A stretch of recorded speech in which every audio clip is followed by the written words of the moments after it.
मुख्यमंत्रियों के साथ प्रधानमंत्री नरेंद्र मोदी की बैठक चल रही है कोविड-19 के मुद्दे पर। हालांकि ये बैठक लेकिन हमें उनकी ओर आगे से के लिए बहुत उपयोगी हो सकती है। आज की इस चर्चा में मुझे भी आपसे काफी कुछ जानने का अवसर मिलेगा। ग्राउंड रियलिटी क्या है उसको समझने का अवसर मिलेगा। आज की चर्चा के निकले पॉइंट्स, आपके सुझाव देश को आगे की रणनीति मदद करेंगे। साथियों, किसी भी संकट से निपटने के लिए टाइमिंग का बहुत महत्व होता है। सही समय पर लिए गए फैसलों ने देश में कोरोना संक्रमण को नियंत्रित करने में बहुत मदद की है। बीते हफ्तों में हजारों की संख्या में हमारे भारतीय भाई बहन विदेश से अपने वतन वापस लौटे हैं। बीते हफ्तों में लाखों की संख्या में प्रवासी श्रमिक अपने अपने गांव पहुंचे हैं। रेल, रोड, एयर, सी सारे मार्ग करीब करीब अब खुल चुके हैं।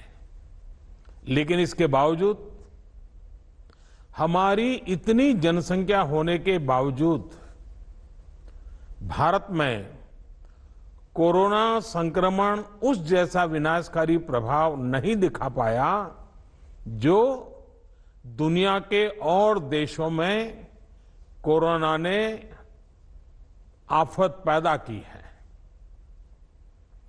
दुनिया के बड़े बड़े एक्सपर्ट्स, हेल्थ के जानकार लॉकडाउन और भारत के लोगों द्वारा दिखाए गए अनुशासन की आज भारी चर्चा हो रही है। आज भारत में रिकवरी रेट 50% से ऊपर चला गया है।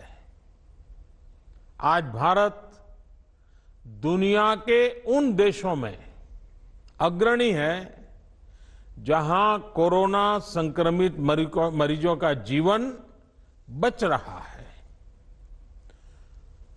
कोरोना से किसी की भी मृत्यु दुखद है।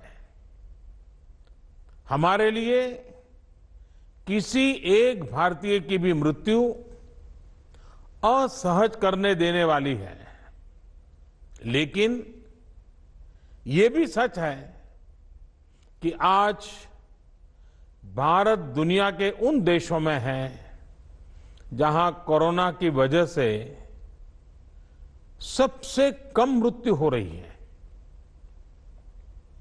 अब अनेक राज्यों के अनुभव आज आत्मविश्वास जगाते हैं कि भारत कोरोना के इस संकट में अपने नुकसान को सीमित करते हुए आगे बढ़ सकता है।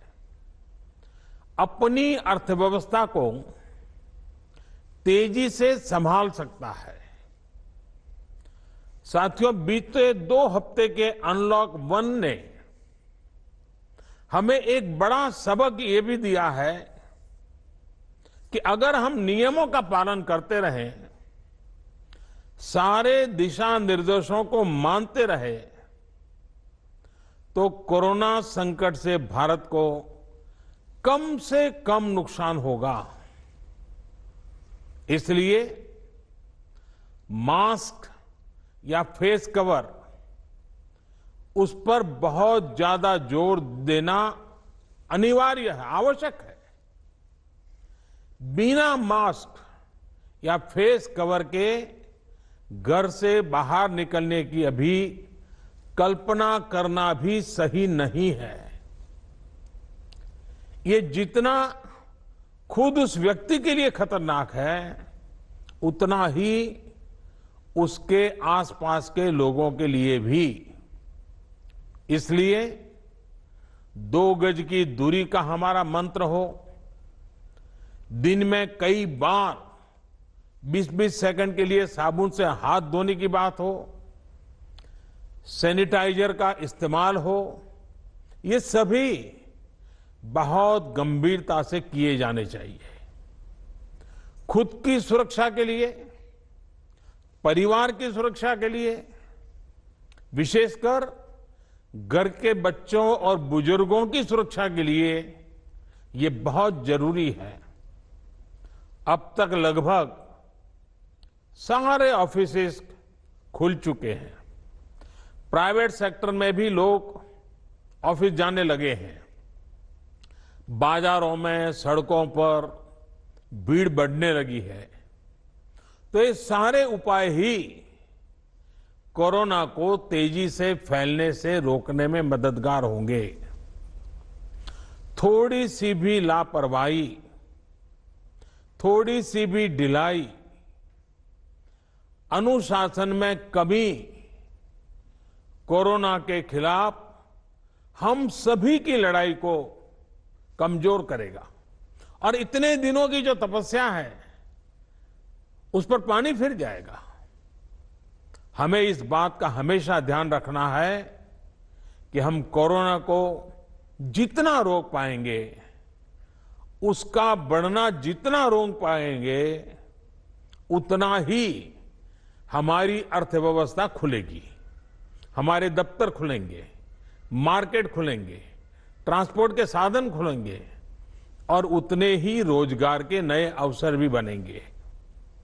साथियों, आने वाले दिनों में अलग अलग राज्यों में इकोनॉमिक एक्टिविटी का जिस तरह विस्तार होगा, उससे मिले अनुभव दूसरे राज्यों को भी बहुत लाभ पहुंचाएंगे। बीते कुछ हफ्तों के प्रयासों से हमारी अर्थव्यवस्था में ग्रीन शूट्स दिखने लगे हैं। पावर कंजम्पशन जो पहले घटता जा रहा था, वो अब बढ़ना शुरू हुआ है। इस साल मई में फर्टिलाइजर की सेल बीते साल मई की अपेक्षा 2 गुनी हुई है। इस बार खरीफ की बुआई बीते साल की अपेक्षा करीब 12-13% ज्यादा हुई है। 2 व्हीलर्स का प्रोडक्शन लॉकडाउन से पहले के स्तर का करीब करीब 70% तक पहुंच चुका है। रिटेल में डिजिटल पेमेंट भी लॉकडाउन से पहले की स्थिति में पहुंच चुका है। इतना ही नहीं, मई में टोल कलेक्शन में बढ़ोतरी होना इकोनॉमिक एक्टिविटी में वृद्धि को दिखाता है। लगातार 3 महीने तक एक्सपोर्ट में कमी के बाद जून में एक्सपोर्ट फिर से बाउंस बैक करके पिछले साल के प्री कोविड पीरियड में पहुंच गया है। ये तमाम संकेत है जो हमें प्रोत्साहित कर रहे हैं, आगे बढ़ने के लिए प्रेरित कर रहे हैं। साथियों, आप में से अधिकतर राज्यों में एग्रीकल्चर, हॉर्टिकल्चर, फिशरीज और एमएसएमईज का हिस्सा बहुत बड़ा है। आत्मनिर्भर भारत अभियान के तहत बीते कुछ दिनों से इन तमाम सेक्टर्स के लिए अनेक प्रावधान किए गए हैं। एमएसएमईज को सपोर्ट करने के लिए अनेक फैसले हाल में लिए गए हैं। समयबद्ध तरीके से एमएसएमईज को बैंक से क्रेडिट दिलाने का प्रयास हो रहा है। 100 करोड़ रुपए तक के टर्नओवर वाले उद्योगों को 20% अतिरिक्त क्रेडिट के ऑटोमेटिक इंक्रीज का लाभ दिया गया है। अगर हम बैंकर्स कमिटीज के माध्यम से ये सुनिश्चित करेंगे कि उद्योगों को तेजी से क्रेडिट मिले, तो वो जल्द से जल्द काम शुरू कर पाएंगे। लोगों को रोजगार दे पाएंगे। साथियों, हमारे यहां जो स्मॉलर फैक्ट्रीज हैं, उन्हें गाइडेंस की, हैंड होल्डिंग की बड़ी जरूरत है। मुझे पता है आपके नेतृत्व में इस दिशा में काफी काम हो रहा है। ट्रेड और इंडस्ट्री अपनी पुरानी रफ्तार पकड़ सके, इसके लिए वैल्यू चेन पर भी हमें मिलकर काम करना होगा। राज्यों में जहां कहीं भी स्पेसिफिक इकोनॉमिक एक्टिविटी पॉइंट्स हैं, वहां 24 घंटे काम हो, सामानों की लोडिंग अनलोडिंग तेजी से हो, एक शहर से दूसरे शहर तक सामान जाने में स्थानीय स्तर पर किसी तरह की दिक्कत ना हो, तो इकोनॉमिक एक्टिविटी और तेजी से बढ़ेगी।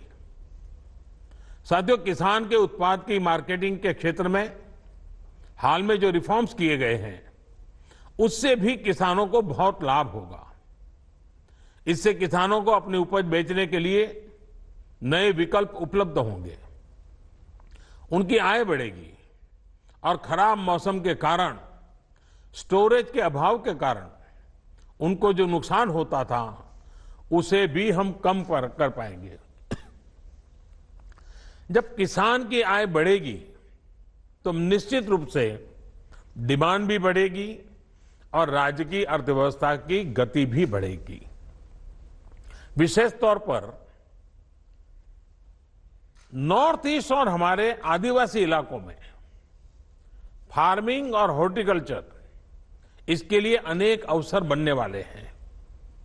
ऑर्गेनिक प्रोडक्ट्स हो, बांबू प्रोडक्ट्स हो, दूसरे ट्राइबल प्रोडक्ट्स हो, उनके लिए नए मार्केट का द्वार खुलने वाला है।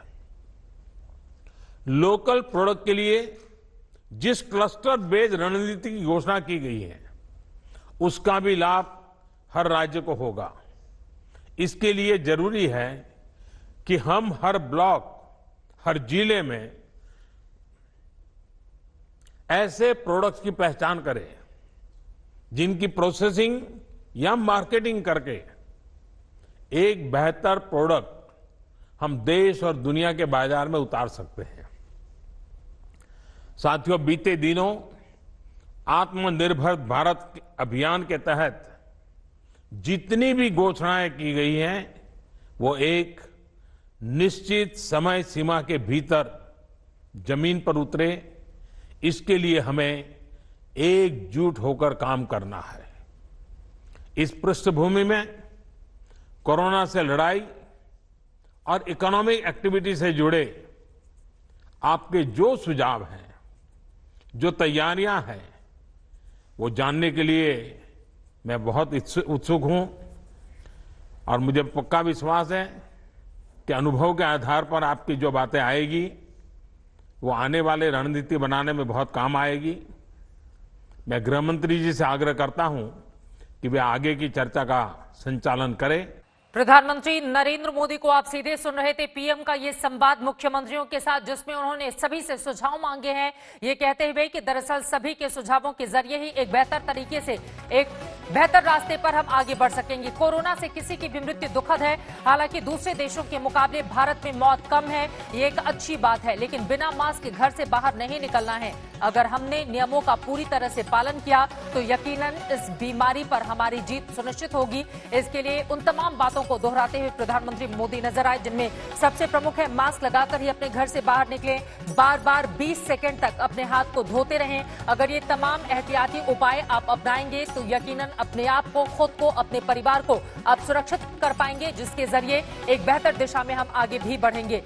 उनकी ओर से किसानों का भी जिक्र किया। उन्होंने कहा किसानों को उपज बेचने के लिए नए विकल्प बढ़े हैं, किसानों का नुकसान कम हो, इस दिशा में हम काम कर रहे हैं। आत्मनिर्भर भारत की दिशा में हम तेजी से आगे बढ़ेंगे और इसके लिए एक समय सीमा भी सुनिश्चित की जाए, इसका भी जिक्र प्रधानमंत्री नरेंद्र मोदी की ओर से किया गया है। अब मुख्यमंत्रियों की ओर से प्रधानमंत्री मोदी को किस तरह के सुझाव दिए जाते हैं, इस पर भी आज तक की नजर बनी रहेगी। जैसे ही जानकारी सामने आएगी आप तक हम पहुंचाएंगे।